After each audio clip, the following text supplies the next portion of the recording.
Om Swastiastu.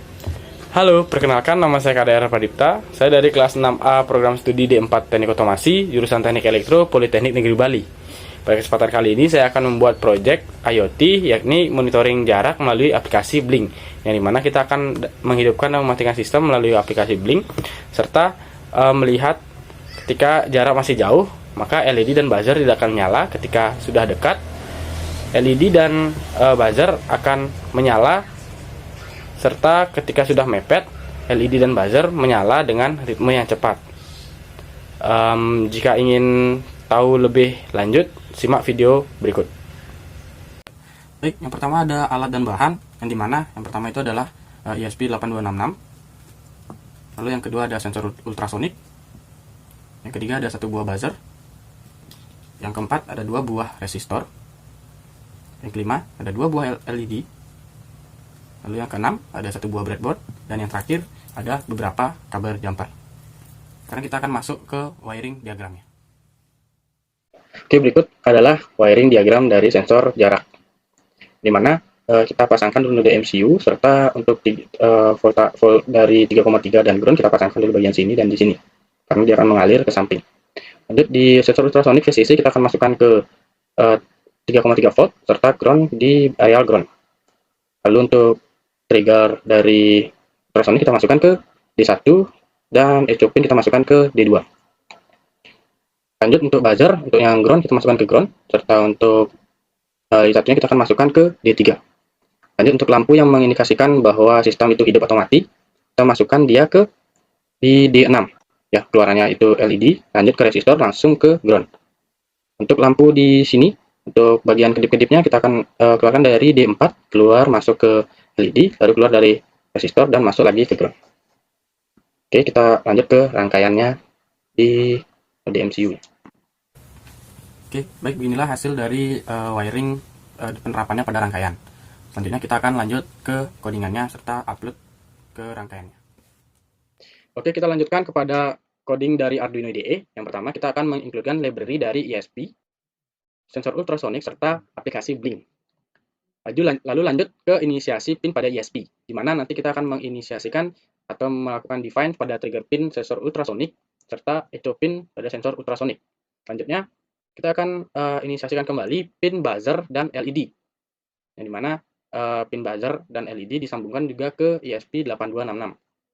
Lanjut ke bawahnya lagi, di sini ada char SSID, yang dimana itu adalah ID dari hotspot atau WiFi yang kita gunakan, serta yang di bawahnya ada password yang berlaku pada WiFi yang kita gunakan.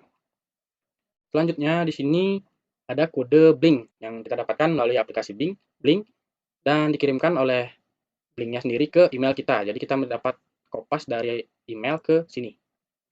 Lanjut ke voice setup, di mana di sini adalah voice setup pin mode, yang dimana nanti aplikasi dari sensor ultrasonic dari trigger pin dan echo pin itu sebagai output dan input, serta speaker pin, LED pin 1 serta LED pin 2 sebagai output. Lanjut ke void send data.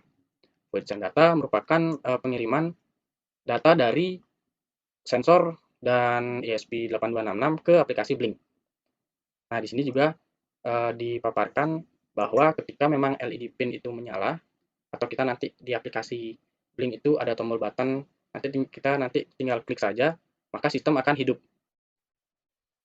Dan ketika memang kita ingin mematikan sistem, tidak ingin memakai sistemnya itu, tinggal dimatikan saja melalui aplikasi Blink, di tombol buttonnya itu kembali, maka aplikasi atau sistem dari ESP8266 akan mati. Lanjut ke void loop, dimana di sini void loop akan di sini saya menggunakan rentang-rentangan, yang dimana yang pertama itu rentangan mepet, yang kedua ada rentangan dekat, dan yang ketiga ada rentangan jauh. Dimana rentangan dekat itu dari 0 sampai 15 cm. Itu sudah termasuk kategori mepet atau dekat dengan sensor, benda dekat dengan atau objek yang dekat dengan sensor. Nah, nanti ketika memang sudah mepet, sangat mepet, maka akan berbunyi bip-bip dengan panjang, serta LED pun menyala, LED 2 itu pun menyala. Lanjut ke rentangan yang 15 sampai 30, yang dimana itu merupakan kategori dekat atau menengah. Itu nanti speaker dan LED yang kedua pun hidup dengan rentangan suara nanti agak panjang, bip bip bip seperti itu, tidak secepat mepet. Lanjut yang terakhir di sini ada rentangan lebih besar dari 30, yang dimana itu termasuk kategori yang jauh. LED dan speaker di sana tidak menyala karena memang disesuaikan supaya tidak menyala ketika memang jarak sudah jauh. Ketika dekat dan mepet baru bersuara. Oke, sekarang kita akan mencoba untuk mentransfer dari aplikasi Arduino Uno ke rangkaian. Oke, jika sudah, kita akan mencoba mentransfer dari Arduino IDE ke alat dari MCU-nya. Jika sudah, maka kita akan buka aplikasi Blink dan mencoba untuk menghidupkannya melalui aplikasi. Nah, itu sudah bereaksi dari sistemnya. Kita sudah bisa untuk menguji cobanya. Kita akan menggunakan mobil mainan ini sebagai objeknya. Ketika jauh, dekat, dan mepet. Oke, kita ulang dari jauh. Untuk jauh itu indikator akan berwarna hijau. Ketika dekat akan berbunyi dengan ritme lambat dan indikator kuning, serta jika dekat ritmenya cepat dan indikator berwarna merah. Kita coba untuk mematikan sistemnya, apakah bekerja atau tidak. Ternyata tidak bekerja ketika sistem dari Blink di off-kan. Coba kita on-kan lagi, sistem bekerja. Kita coba untuk meng-off-kannya lagi dan sistem tidak bekerja atau mati. Oke, sekian uji coba kali ini. Baik, begitulah cara kerja dari monitoring jarak berbasis IoT dengan aplikasi Blink, di mana saya dapat simpulkan dari hasil merangkai dan uji coba, saya mendapatkan hasil yang sesuai dengan apa yang saya paparkan di awal, di mana sistem sensor bisa dihidupkan atau dimatikan menggunakan aplikasi Blink, dan pada rangkaian pula LED 1 akan menyala ketika memang sudah di-on-kan dan mati ketika sistem di-off-kan. Juga pada jarak yang jauh atau jarak lebih dari 30 cm pada coding, maka LED 2 dan buzzer akan mati. Jika jarak menengah atau jarak yang dekat 15-30 cm, maka LED 2 dan buzzer akan hidup mati dengan ritme yang sangat pelan. Dan pada jarak yang mepet atau sangat-sangat dekat dengan objek, maka LED 2 dan buzzer akan hidup mati dengan ritme yang sangat cepat. Baik, demikianlah proyek saya kali ini. Saya Kade Arafadita dari kelas 6A, program studi D4 Teknik Otomasi dari jurusan Teknik Elektro, Politeknik Negeri Bali. Memohon maaf apabila ada kurang atau salah kata yang saya perbuat atau ucapkan. Akhir kata saya ucapkan terima kasih. Saya tutup dengan Parama Santi, Om Santi Santi Santi Om. Hidup mahasiswa.